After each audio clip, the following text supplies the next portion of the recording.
Oh man, as you can see, the day got away from me on this one, but nevertheless, I did have something that I needed to address, and I don't want to forget. I saw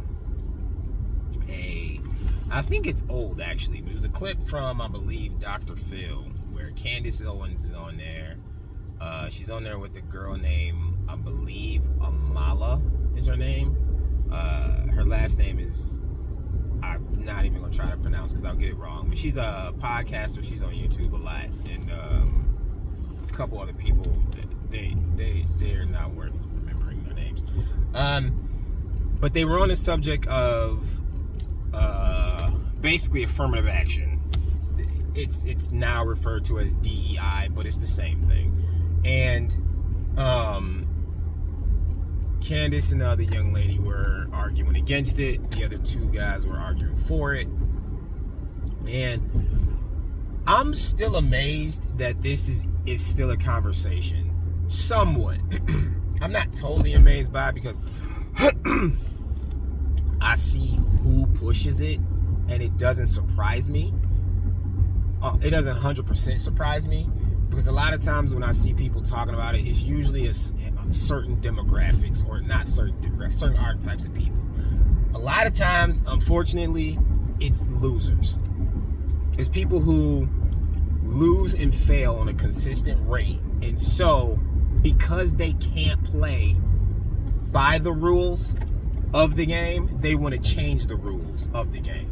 And this is something that I see all the time. It's not even just a black or brown thing, because I've seen plenty of people say stuff like this, where they believe that the way society works should change, but their reason for it to change is because they fail in society. So they want society to adjust to their failure instead of them just being better.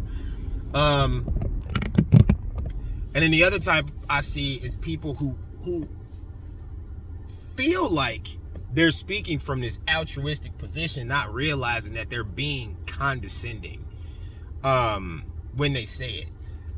And I've had to explain this to multiple people when they come to me and talk about the whole DEI, affirmative action, reparations, anything like that. I've always pointed this out since I was a teenager. I'm 43 now. Since I was a teenager, when I first heard affirmative action, I was like, no, thank you. And the reason for that was because, one, it just opens up for jokes, for one. But two, the same thing that I said then was the same thing that I say now, is the only reason for something like that is if people believe that at a baseline, there's a certain group of people that just cannot. There's no other way around it. The idea of DEI says, whether people want to admit it or not, the idea of it boils down to, if you are from a certain cultural demographic, you will fail. And there's no way around it unless the people who are gonna beat you help you first. Oh, I can do this. Oh, it's a detour this way. Okay. And it's like, it amazes me that people don't understand this. And I've had to seriously break this down to people several times. The idea that just because somebody is, quote, black or brown means that they need a leg up, head start, helping hand from all the other people, basically says, yeah, we understand and realize that if you are black or brown, you will fail in this race against us.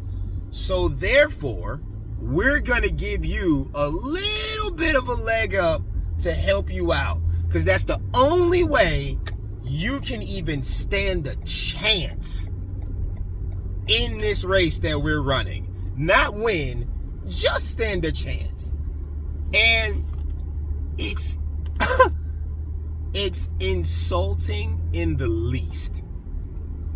But again, it's always the same type of people who say it. It's people who automatically already fail, and so they need to change the way things work so they can find a way to win, because the hard work part and just figuring it out just hasn't panned out for them.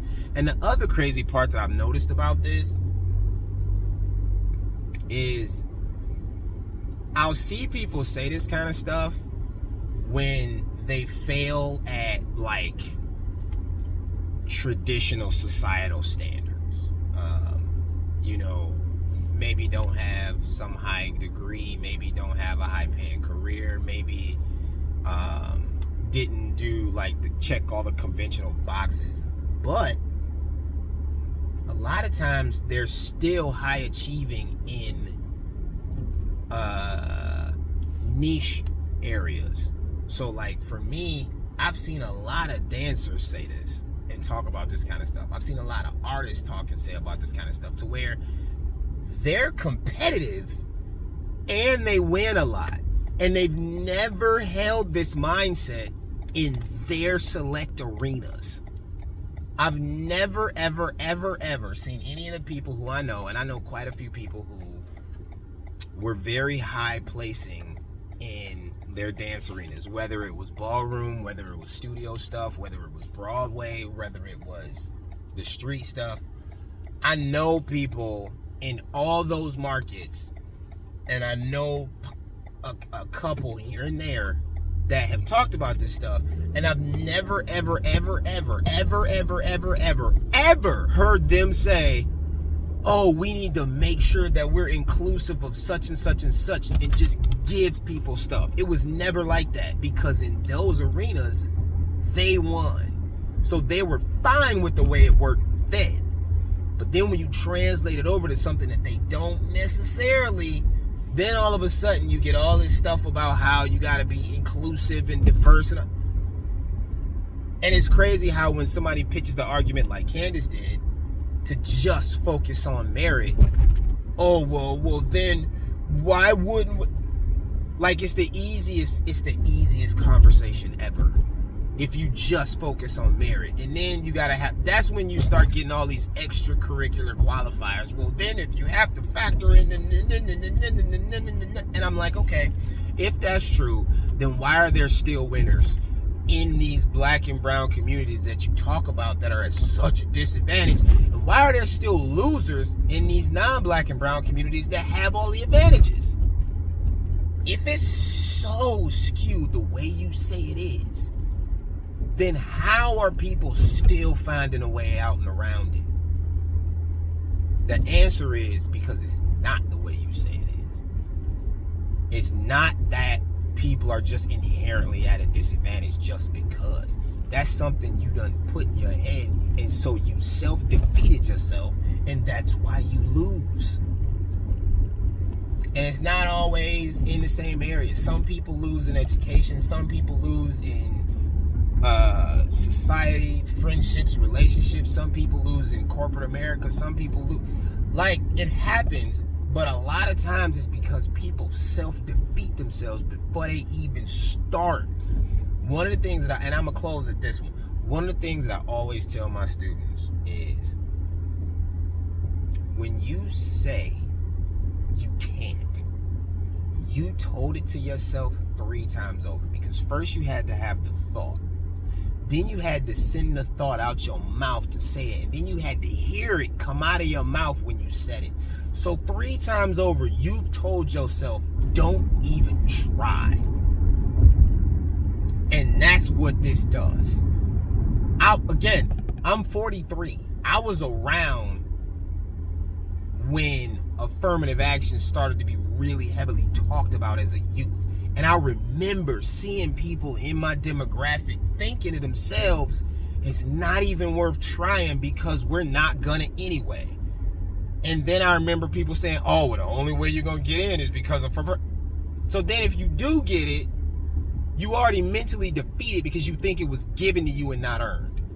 And most people don't just want things given to them. They want to earn it. Some people, different story. But most, no. So it's like, I know it's a lot of people who believe it should be a thing, believe reparations should be a thing, believe DEI should be a thing, believe affirmative action should be a thing, and those people are wrong. And then I know it's a lot of people who will still champion it no matter what, but they don't realize that you're just being condescending and insulting when you do. It is what it is.